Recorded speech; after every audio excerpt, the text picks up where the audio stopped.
El poliamor según Jung, arquetipo el rebelde anarquista. El poliamor es anarquía erótica que dinamita jerarquías de pareja o utopía imposible. La pregunta no es un simple juego intelectual, sino un espejo provocador que nos obliga a repensar qué significa realmente amar en tiempos donde la monogamia ya no monopoliza la imaginación. El rebelde anarquista, como lo llamaríamos en clave junguiana, no es un personaje con pañuelo negro ni una barricada literal, es una energía psíquica que desconfía de las estructuras rígidas, desafía el poder establecido y se alimenta del vértigo de lo incierto. Es, en esencia, la pulsión de desobedecer cualquier límite que vuela cadena. El poliamor aparece entonces como su terreno favorito. Allí, lo que antes parecía incuestionable, la pareja nuclear, el contrato sentimental que todo lo ordena, se deshace en un laboratorio donde múltiples afectos buscan coexistir.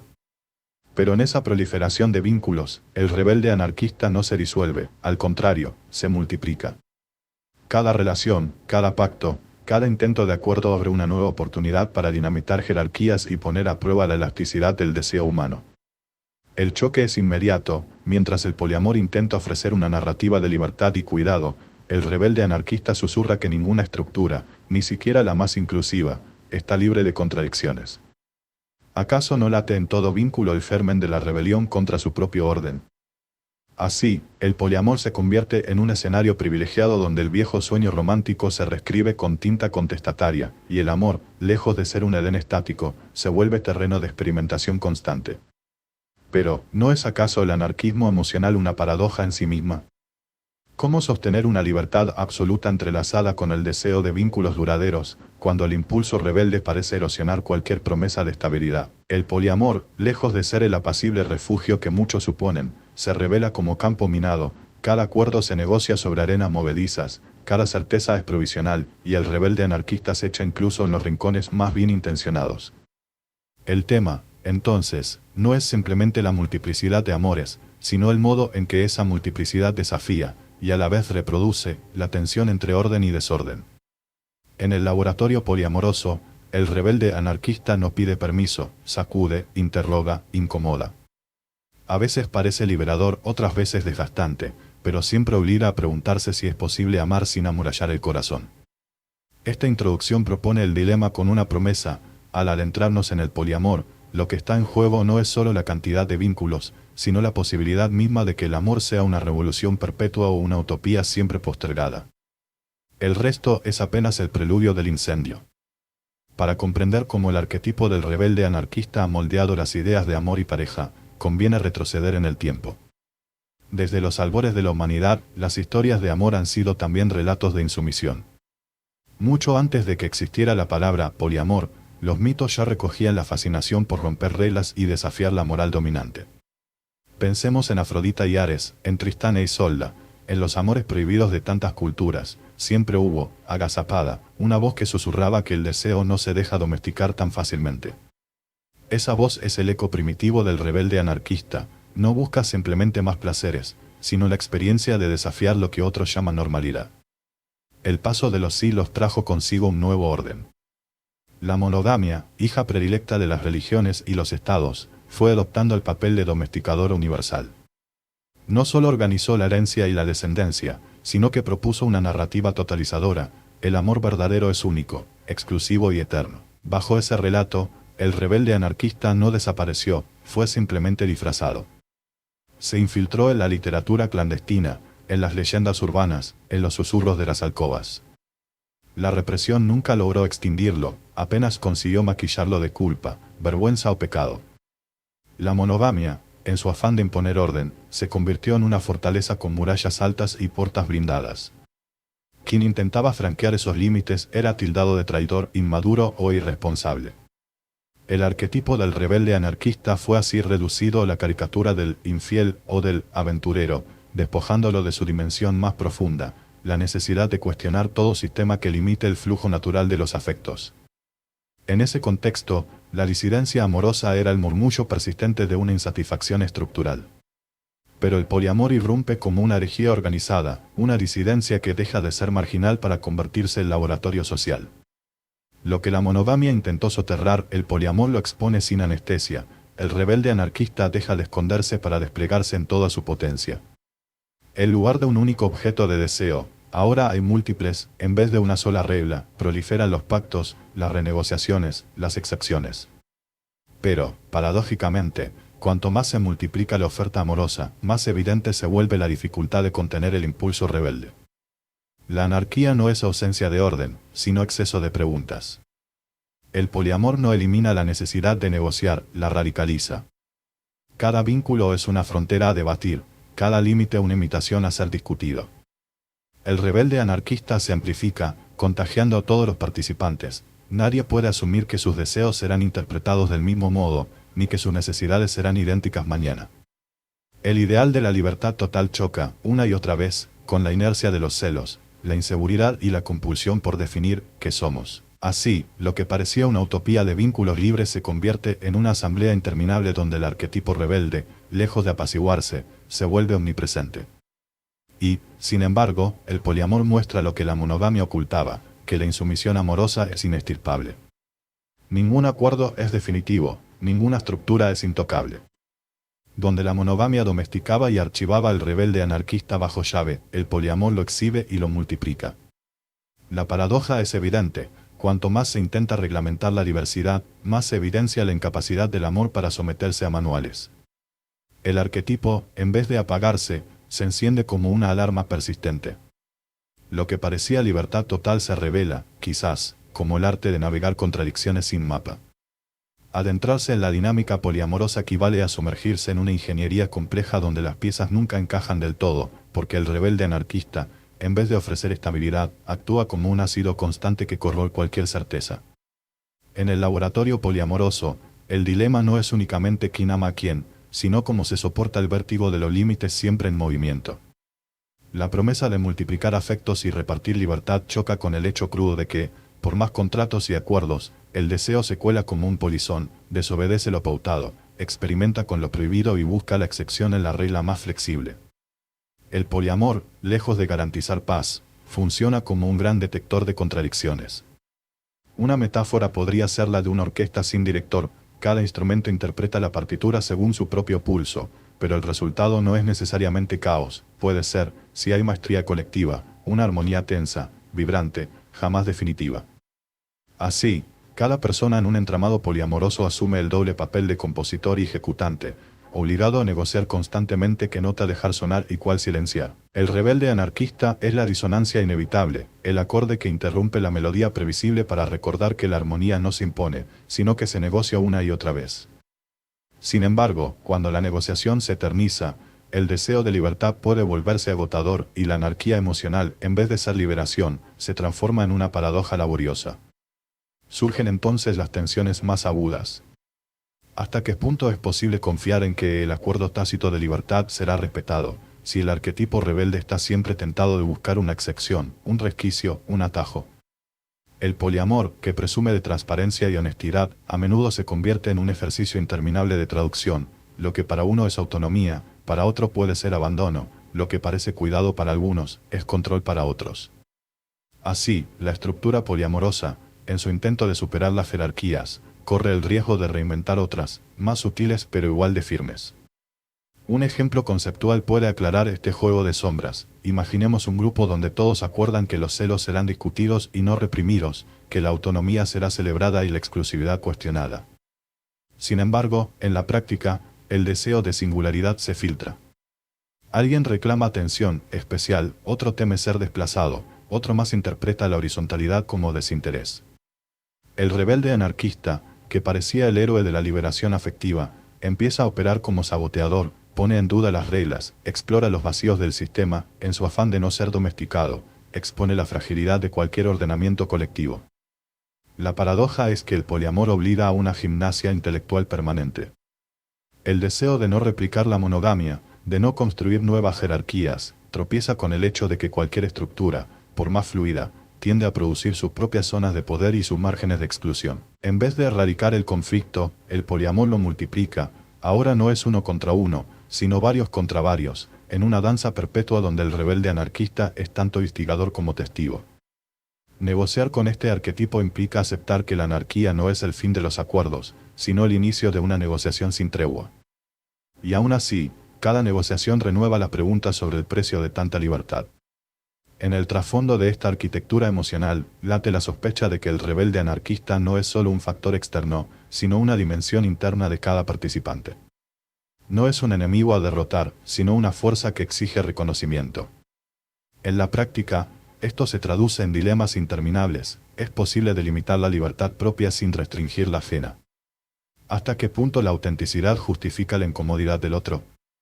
Cada intento de respuesta abre nuevas interrogantes, y el poliamor, en vez de cerrar el círculo, lo amplía hasta el vértigo. La metáfora del mercado de afectos resulta útil para entender cómo el arquetipo rebelde dinamita los intentos de institucionalización. En vez de un intercambio regulado, surgen trueques imprevisibles, valores fluctuantes y divisas emocionales difíciles de tasar. El poliamor demanda una especie de economía sentimental sin bancos centrales. La confianza se devalúa y revaloriza de manera constante. Los acuerdos son contratos frágiles que se firman en lápiz y se borran con el roce de la experiencia. La incertidumbre no es un accidente, sino la regla de oro. El rebelde anarquista, aquí, opera como especulador, compra barato, vende caro, y siempre busca la oportunidad de alterar el equilibrio. Pero la dinámica no es solo tensión, también hay momentos de descubrimiento. La posibilidad de amar sin exclusividad puede ser una ventana a dimensiones inéditas del afecto. El poliamor, al poner en crisis la propiedad del otro, obliga a desarmar la lógica de mi pareja, mi derecho, mi prioridad. En este proceso, el rebelde anarquista revela una faceta constructiva, invita a explorar acuerdos inéditos, a ensayar formatos de intimidad que desafían la geometría clásica de la pareja. No obstante, la creatividad convivirá siempre con la sospecha y la experimentación, con el riesgo de perderse en el intento. Es en esta tensión donde el poliamor se vuelve un campo de paradojas. Cuanto más se esfuerza por no repetir la monogamia, más inventa nuevas formas de exclusividad, grupos selectos, reglas internas, afinidades que terminan constituyendo pequeños núcleos de poder. El rebelde anarquista, lejos de ser neutralizado, muta, de saboteador arquitecto de nuevas reglas, de adversario o motor de innovación, pero también de fuente de angustia a garantía de movimiento. No hay forma de abolir la necesidad de pertenencia, pero sí de cuestionar los modos en que se la administra.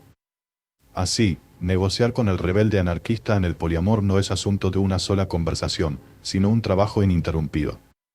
Cada relación implica reescribir el pacto, ajustar las expectativas, redefinir los márgenes de lo permitido.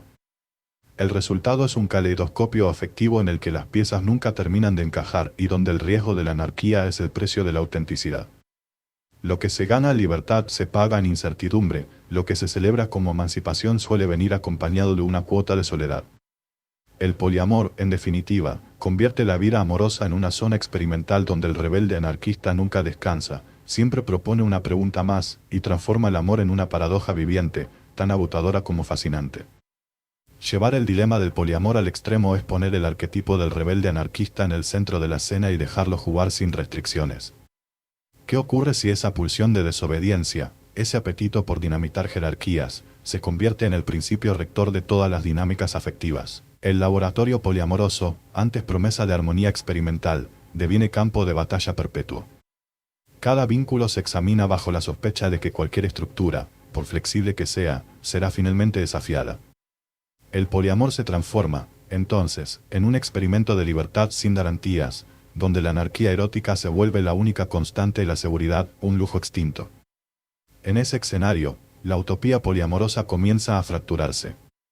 Lo que se vendía como horizonte de autonomía y cuidado se revela como una coreografía fatigosa de pactos eternamente renegociados. El rebelde anarquista, lejos de ser un mero perturbador ocasional, ocupa el rol de protagonista indiscutido. Nadie puede descansar sobre el acuerdo alcanzado ayer, porque cada día inaugura un nuevo ciclo de incertidumbre.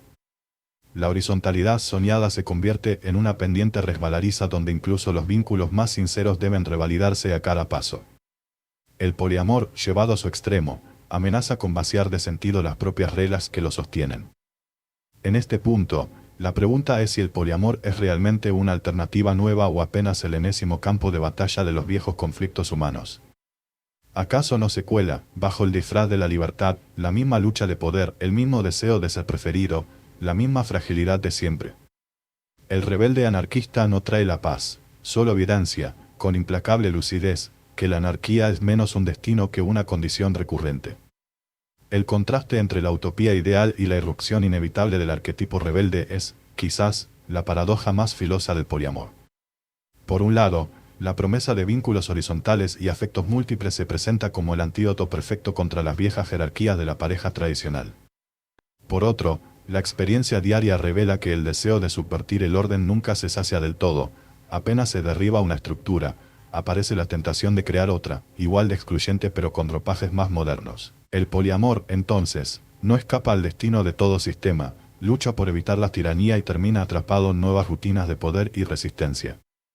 Este círculo vicioso se agrava a medida que el rebelde anarquista se vuelve omnipresente. En vez de ser un motor de innovación, puede transformarse en una fuente inagotable de sospechas y revisiones. ¿Cómo construir confianza cuando la consigna es ponerlo todo en duda? ¿Qué ocurre con la estabilidad emocional cuando la única certeza es que cualquier acuerdo puede cuestionarse en cualquier momento? La anarquía, lejos de ser sinónimo de caos absoluto, se revela como una metodología agotadora, obliga a repensar cada gesto, a justificar cada elección, a discutir lo obvio hasta volverlo extraño. Frente a esta espiral, muchos poliamorosos descubren que la verdadera dificultad no es gestionar el número de vínculos, sino la fatiga de estar siempre reinventando la rueda. La utopía del poliamor se estrella, una y otra vez, contra la evidencia de que el deseo de libertad total arrastra, inevitablemente, una carga de inseguridad y ansiedad. El rebelde anarquista, lejos de haber sido integrado, termina siendo el gran director de orquesta. Cada nota desafía la melodía general, cada silencio es un interrogante, y el ideal de armonía parece alejarse con cada intento de alcanzarla. Llegados a este punto, el giro conceptual es ineludible. El rebelde anarquista no es un agente externo que sabotea el poliamor desde afuera, sino una pieza interna, constitutiva, que define su lógica más profunda. El poliamor, en vez de ser una muralla contra la anarquía afectiva, es el escenario que la hace explícita, que la muestra a plena luz y obliga a lidiar con sus paradojas sin maquillaje. El dilema central no radica en erradicar la rebeldía, sino en aceptarla como combustible inagotable de las relaciones múltiples. Aquí, las metáforas ayudan a captar la magnitud del asunto. El poliamor se parece menos a un puerto seguro y más a un archipiélago de islas flotantes, donde cada uno navega entre corrientes imprevisibles, anclando por momentos y soltando amarras sin previo aviso. El rebelde anarquista es el viento impredecible, a veces impulsa, otras desestabiliza, pero nunca deja que la travesía se convierta en rutina. Este viento, lejos de ser caprichoso, revela que la estabilidad es apenas una pausa entre dos tempestades, la calma es apenas tregua, y el movimiento, la única constante. La monogamia podía permitirse la ilusión de la permanencia, el poliamor, por el contrario, convierte la impermanencia en principio rector. No hay refugio definitivo, porque el deseo de libertad coexiste, paradójicamente, con la necesidad de pertenencia. El rebelde anarquista no destruye el amor, lo empuja a sus extremos, lo obliga a reinventarse o a sucumbir a la rutina de la autojustificación. Así, lo que el poliamor expone con crudeza es que la insubordinación no es una excepción patológica, sino la regla secreta de toda convivencia afectiva. La diferencia es que aquí el secreto se convierte en norma y la norma, en paradoja existencial. Ejemplos universales abundan en la vida cotidiana, los pactos sobre relaciones primarias y secundarias, los debates sobre tiempo y exclusividad, la necesidad de reglas claras que inevitablemente terminan siendo transgredidas. El rebelde anarquista acecha, incluso bajo los acuerdos más progresistas, para recordar que todo pacto es provisional y que la única certeza es la volatilidad. En la monogamia, las sombras del deseo inconfesable podían ser archivadas, negadas o culpabilizadas. En el poliamor, esas mismas sombras se sientan a la mesa, demandan su derecho a voz y voto, y muchas veces se convierten en el tema central de cada conversación. Paradójicamente, cuanto más se busca la transparencia absoluta, más se multiplican los malentendidos y los silencios estratégicos. La honestidad radical, en vez de disolver los conflictos, puede magnificarlos. El deseo de no mentir obliga a enfrentar verdades incómodas, y el afán de compartirlo todo puede saturar cualquier intento de intimidad genuina. El poliamor, en ese sentido, revela más crudamente que la monogamia el arquetipo rebelde. Allí donde todo es discutible, nada es intocable, y la inquietud de desobedecer acecha tras cada acuerdo. El clímax lógico es, entonces, el poliamor no solo visibiliza el arquetipo del rebelde anarquista, sino que lo coloca en el centro mismo de su dispositivo. Lejos de ser un obstáculo, es el motor que pone en movimiento la experimentación afectiva, la fuente de las crisis y, quizás, la condición de posibilidad de nuevas formas de amar. El poliamor no elude la anarquía emocional, la abraza, la sufre y la celebra en partes iguales. En esa exposición brutal de la contradicción, el amor deja de ser un destino final y se convierte en un proceso inacabable de negociación, desafío y reinvención. Llegados al cierre, el poliamor se muestra menos como una salida emancipadora y más como un espejo pulido del arquetipo rebelde. La ironía se cuela entre los pliegues del discurso emancipador, lo que parecía la promesa de amar a muchos sin cadenas, termina evidenciando que quizás lo único que multiplicamos realmente es el número de rebeliones íntimas. El rebelde anarquista, lejos de ser domesticado, es celebrado, azuzado y elevado a la categoría de principio organizador. El poliamor, al final, se vuelve una puesta en escena donde la libertad absoluta es perseguida con una devoción casi religiosa, pero siempre se escabulle, dejando en su lugar el vértigo de la negociación perpetua. En este teatro de emancipación, cada ruptura de regla engendra otra, y la revolución amorosa nunca duerme. Apenas creemos haber hallado un modelo superador, el arquetipo rebelde nos recuerda que lo único estable es la inestabilidad misma. Así, el poliamor resulta ser menos un final feliz y más una maquinaria sofisticada para reciclar contradicciones y vestirlas de novedad. Al mirar con lupa, la gran ironía se vuelve visible. Quizás no amamos a muchas personas, sino el mismo arquetipo rebelde multiplicado en cada vínculo. Cada tentativa de organización, cada manual de convivencia poliamorosa, cada protocolo de sinceridad radical, no hace más que reinventar el dilema que se intentaba superar. El poliamor, en su afán de desbordar jerarquías, termina confirmando que la verdadera anarquía no está en la estructura externa, sino en el corazón de cada tentativa de amar. ¿Es, entonces, el poliamor una revolución o un laberinto perfectamente circular? ¿Nos liberamos al abrazar el caos, o solo refinamos nuestras estrategias para sobrevivir en él? Quizás la única certeza es que el amor, bajo cualquier forma, está condenado a negociar con sus propios fantasmas, y que la búsqueda de libertad total solo encuentra descanso en el vértigo del movimiento perpetuo. El arquetipo rebelde sonríe desde el fondo del espejo, y la pregunta queda abierta: ¿estamos dispuestos a convivir con la anarquía que secretamente amamos?